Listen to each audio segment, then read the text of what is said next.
Hey everyone, this is Kevin from thechesswebsite.com. Today we're going to be going over one of my favorite parts in chess, very aggressive openings. So sit back, relax, and enjoy my list of the top 7 chess aggressive openings.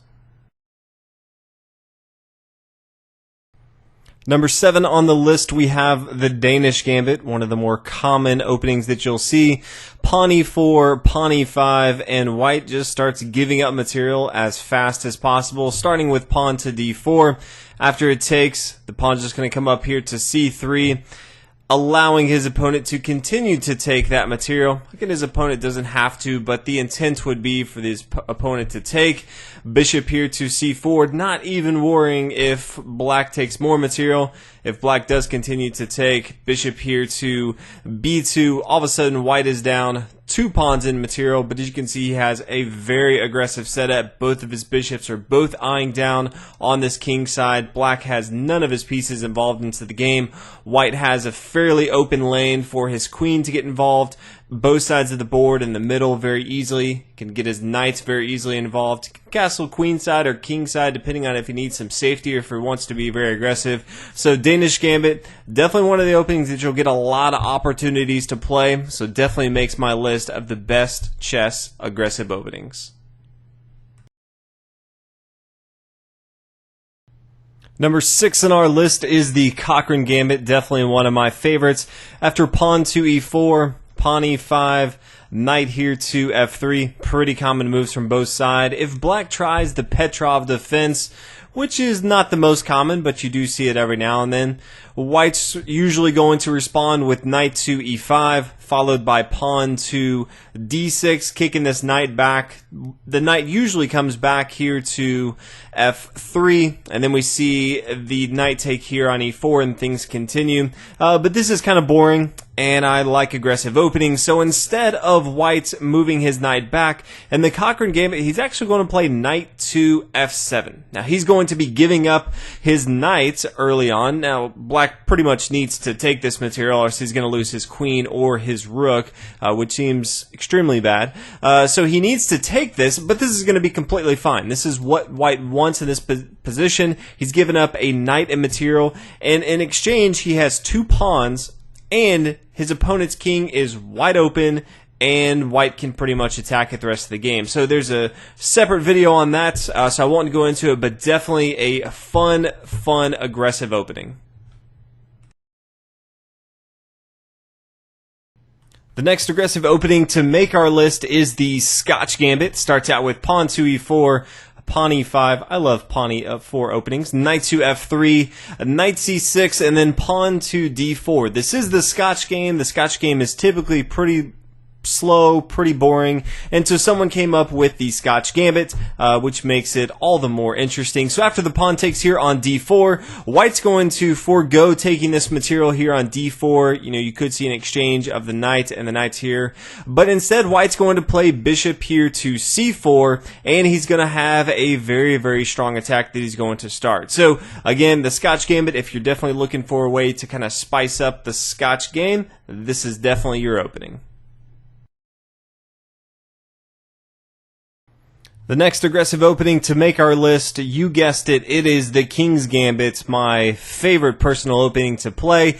Pawn to e4, pawn e5, and then pawn to f4, giving up material. If you haven't played this before, it's definitely great for not only beginners, but those people who have been playing for a long time. After the pawn takes here on f4, usually knight to f3. This is kind of the way I play. You can play bishop here to c4 if you want to, but so many fantastic lines that I actually want to go over one of my favorites because it's also extremely aggressive, and so I'll keep it with the King's Gambit, and that is the Muzio Gambit. And so your opponent won't always play into this, but if they play pawn to g5, the typical way for King's Gambit would be to play pawn to h4, and then when they push down, you play your knight to g5, and then you look to get your bishop involved, but this pawn right here is kind of allowing for an outpost on g5.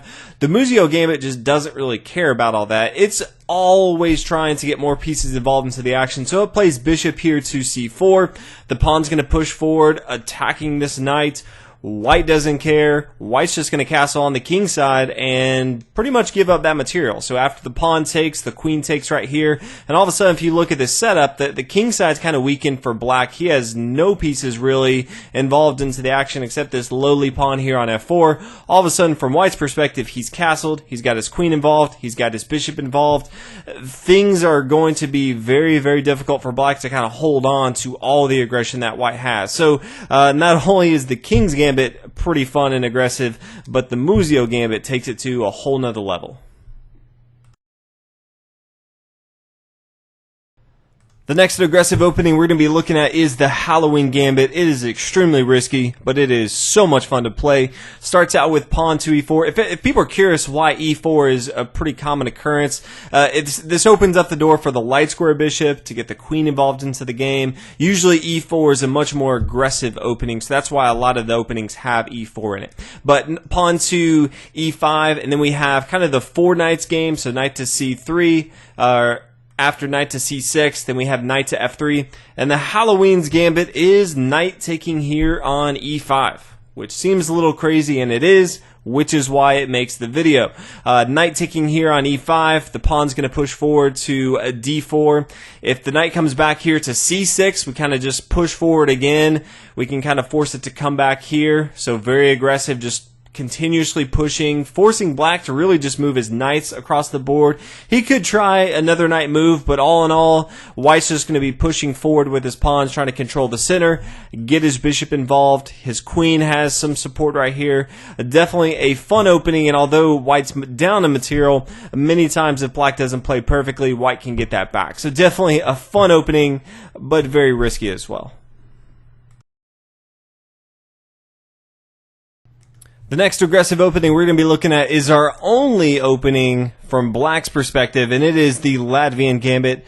I've been playing it more and more just because it's so much fun to see your opponent's face when you play it. They really think you have no clue what you're doing, and it's really fun to play. So pawn to e4, pawn e5, pretty common. Knight to f3, which you're going to see all the time, so you're going to have many, many opportunities to actually play the Latvian Gambit, and then you're going to play pawn to f5.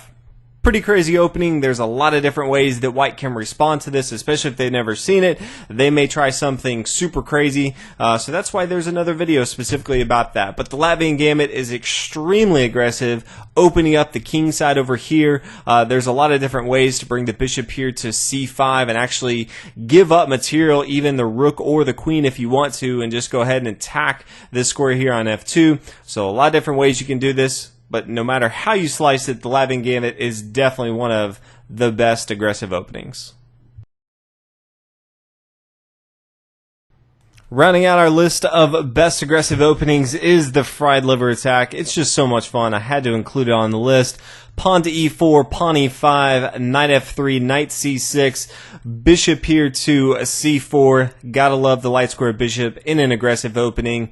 Knight to f6, all very, very common moves. White has many different ways he could play. He could play pretty passive with king castling on the king side. He could play pawn pushing forward, knight to c3. These are all fun, but these are all boring. And that's why we play the fried liver attack, and that's with knight here to g5, getting ready to play knight taking here on f7. Could also, if you really wanted to, play bishop here on f7. But all in all, White's looking to exchange material off the board, a lot of material, get that king here to f7, go ahead and get that queen involved into the game, attacking if he needs to, and just chase this king all over the board. If you haven't played it, I definitely recommend it. If you haven't watched the video, also recommend watching that. There's a lot more to this, so many different lines that both sides can go to, but all in all, it is a fantastic opening and definitely makes the top of the best chess aggressive lines that I have. So hopefully you guys enjoyed this video. If you have any more requests